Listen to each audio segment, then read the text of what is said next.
Indosiar resmi menjadi official broadcaster tim launching game Persebaya yang akan diselenggarakan Minggu, 4 Agustus 2024 mendatang. Indosiar bersama video akan menyiarkan secara langsung uji coba terakhir Persebaya melawan Persik Kediri yang akan dilangsungkan di Stadion Gelora Bung Tomo, GBT, Surabaya itu. Selain laga uji coba, dalam momen itu Persebaya akan mengumumkan skuad lengkap menuju Liga 1 2024-2025. Juga ada launching sponsor dan jersey yang didahului dengan opening ceremony dengan show heboh. Meski ditayangkan live, tentu nonton langsung di Gelora Bung Tomo akan memberikan pengalaman yang luar biasa. Indosiar melanjutkan kerja sama sebagai official broadcaster tim launching game Persebaya seperti halnya musim lalu. Bagi teman-teman bonek yang berhalangan, tidak bisa datang ke GBT bisa nonton di Indosiar, kata Ramsur Rahman, Ketua Panpel Persebaya. Tidak hanya musim ini, musim lalu Persebaya juga menggandeng Indosiar sebagai official broadcaster tim launching.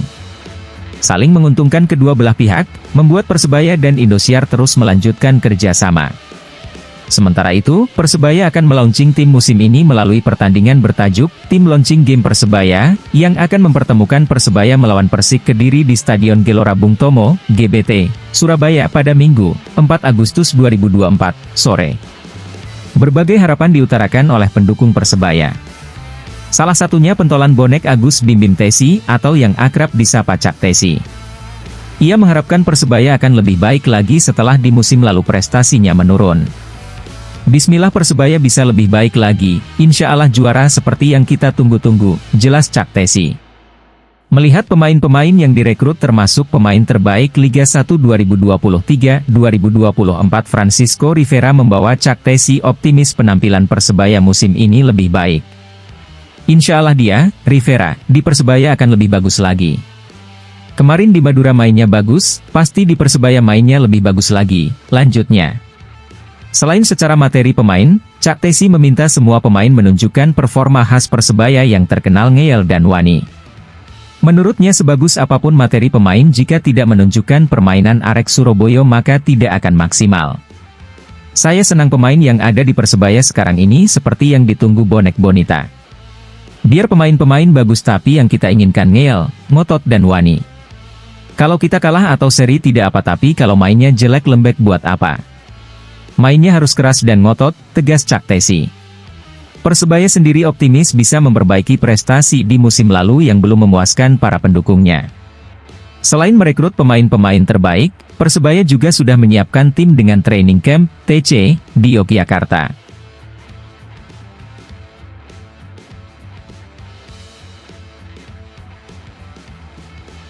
Di dunia sepak bola, persaingan antar klub dan pendukungnya adalah hal yang lumrah. Namun, ada perbedaan signifikan antara persaingan sehat dan kebencian yang berlebihan.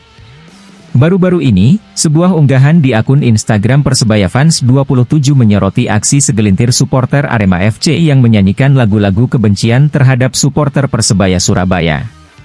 Ironisnya, nyanyian itu dilontarkan ketika Arema FC menghadapi Persis Solo di ajang Piala Presiden 2024 pada sebuah acara nonton bareng, tanpa ada keterlibatan Persebaya. Fenomena ini menimbulkan berbagai tanggapan, khususnya dari pendukung Persebaya. Mereka menunjukkan sikap yang lebih dewasa dalam menghadapi provokasi tersebut. Mendengar nyanyian kebencian, supporter Persebaya memilih merespons dengan bijak. Komentar-komentar yang muncul di unggahan tersebut menunjukkan kelas dan kedewasaan para pendukung Green Force. Salah satu komentar berbunyi, musuhe sopo seng kenek pangah bonek jan bocah gabut, yang menandakan bahwa mereka tidak merasa terganggu oleh nyanyian tersebut. Komentar lain mengatakan, kok durung tobat ayo, mengisyaratkan bahwa perilaku negatif seperti itu seharusnya sudah ditinggalkan. Respons lain dari netizen yang tak kalah menarik adalah, jiwane sakit sampai mati, viralkan band isin saklawase. Adape kanjuruhan gak ngapokno ati akale. Ungkapan ini mengingatkan tentang pentingnya introspeksi dan belajar dari kejadian masa lalu, seperti tragedi Kanjuruhan untuk tidak lagi menyebarkan kebencian. Ada pula komentar yang menegaskan perbedaan kelas antara supporter Persebaya dan yang lainnya, Jarnomin, bedo kelas wis gak usah direken, kelas seawak dewe menuju mendunia. Ungkapan ini mencerminkan bahwa para supporter Persebaya lebih memilih untuk fokus pada hal-hal yang lebih positif dan konstruktif. Sikap dewasa yang ditunjukkan oleh supporter Persebaya Surabaya ini menjadi bukti bahwa sportivitas dan kedewasaan bisa berjalan seiring dengan semangat mendukung tim kesayangan. Di tengah ketatnya persaingan, tetap menjaga sikap positif adalah hal yang penting. Dalam dunia sepak bola, rivalitas adalah bumbu yang membuat kompetisi menjadi menarik, namun harus diimbangi dengan sikap saling menghormati. Mengingat nyanyian kebencian seperti yang terjadi di Piala Presiden 2024 pada sebuah acara nonton bareng justru hanya menimbulkan gesekan dan konflik yang tidak perlu. Sepak bola seharusnya menjadi ajang yang menyatukan, bukan memecah belah. Nyanyian kebencian bukan hanya tidak relevan, tetapi juga merusak citra sepak bola itu sendiri. Mengingat dampak dari perilaku negatif, penting bagi semua pihak, termasuk supporter, untuk bersama-sama menciptakan atmosfer yang lebih positif di stadion. Mendukung tim kesayangan dengan penuh semangat tanpa harus merendahkan lawan adalah cerminan dari sikap sportivitas yang sebenarnya. Bonek, julukan bagi supporter Persebaya, dikenal dengan loyalitas dan semangat pantang menyerah. Namun, mereka juga menunjukkan bahwa kesetiaan kepada tim tidak harus diiringi dengan kebencian terhadap tim lain. Sikap ini mencerminkan perubahan paradigma dalam budaya dukung-mendukung di Indonesia. Alih-alih terjebak dalam siklus kebencian, Bonek lebih memilih untuk mengedepankan sikap yang lebih bijak dan positif. Ungkapan seperti, "Gak usah dikei panggung asline, wes gak level belas," menegaskan bahwa Bonek tidak ingin terjebak dalam provokasi murahan. Mereka lebih memilih untuk fokus pada hal-hal yang lebih penting, seperti mendukung tim mereka dengan cara yang positif. Dengan demikian, Bonek menunjukkan bahwa mereka lebih dari sekadar supporter yang fanatik, mereka adalah supporter yang bijak dan mampu menempatkan diri dengan baik. Sepak bola adalah olahraga yang penuh dengan emosi. Namun, emosi tersebut harus dikelola dengan baik agar tidak berubah menjadi kebencian. Seperti yang ditunjukkan oleh supporter Persebaya, nyanyian kebencian sudah tidak relevan lagi di era sepak bola modern. Supporter harus bisa menjadi teladan dalam menjaga sportivitas dan sikap positif, bukan hanya di stadion, tetapi juga dalam kehidupan sehari-hari. Fenomena nyanyian kebencian yang dilakukan oleh segelintir supporter Arema FC seharusnya menjadi refleksi bagi semua supporter di Indonesia. Mengedepankan kebencian hanya akan membawa dampak negatif, baik bagi diri sendiri maupun orang lain. Sebaliknya, mendukung tim dengan penuh semangat, menghormati lawan, dan menjunjung tinggi sportivitas adalah nilai-nilai yang harus diutamakan. Di akhir hari, supporter adalah cerminan dari klub yang mereka dukung. Supporter Persebaya Surabaya, dengan segala kebijaksanaan dan kedewasaannya, telah menunjukkan bahwa mereka adalah supporter dengan kelas yang berbeda. Mereka memilih untuk tidak terpancing oleh nyanyian kebencian, tetapi lebih fokus pada hal-hal positif. Sikap ini tidak hanya mencerminkan kedewasaan mereka, tetapi juga menjadi teladan bagi supporter lainnya. Seiring berjalannya waktu, semoga semakin banyak supporter yang menyadari bahwa sepak bola adalah tentang kebersamaan, bukan permusuhan. Nyanyian kebencian sudah saatnya ditinggalkan. Mari kita sambut era baru sepak bola Indonesia yang lebih positif, di mana sportivitas dan rasa saling menghormati menjadi landasan utama. Bonek, dengan sikapnya yang bijak, telah memulai langkah ini. Semoga langkah mereka diikuti oleh supporter-supporter lainnya, demi sepak bola Indonesia yang lebih baik.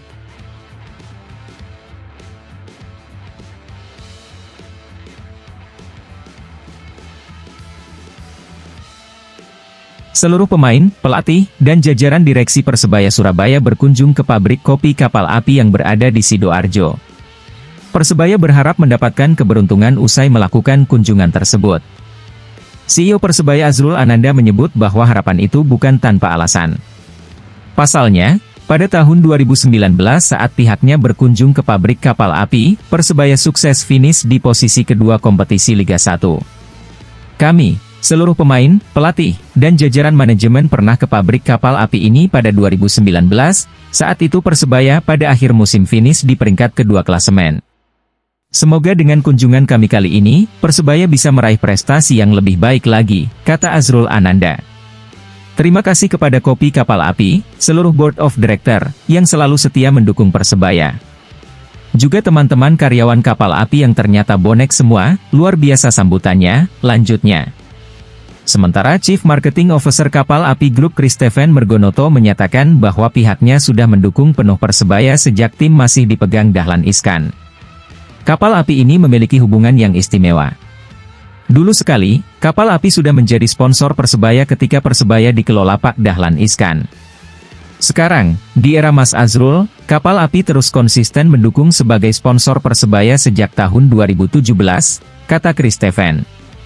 Terima kasih atas kunjungan Persebaya ke pabrik kami hari ini, para karyawan, bonek dan bonita kapal api senang ketemu pemain-pemain Persebaya.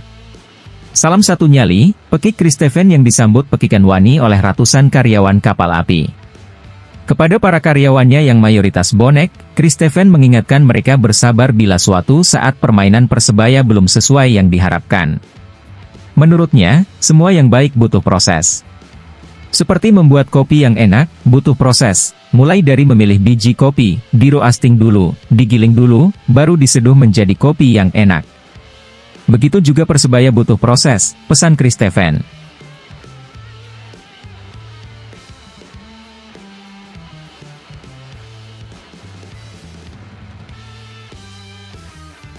Striker Persebaya Surabaya Flavio Silva mengaku sangat antusias jelang pertandingan melawan mantan klubnya, Persik Kediri.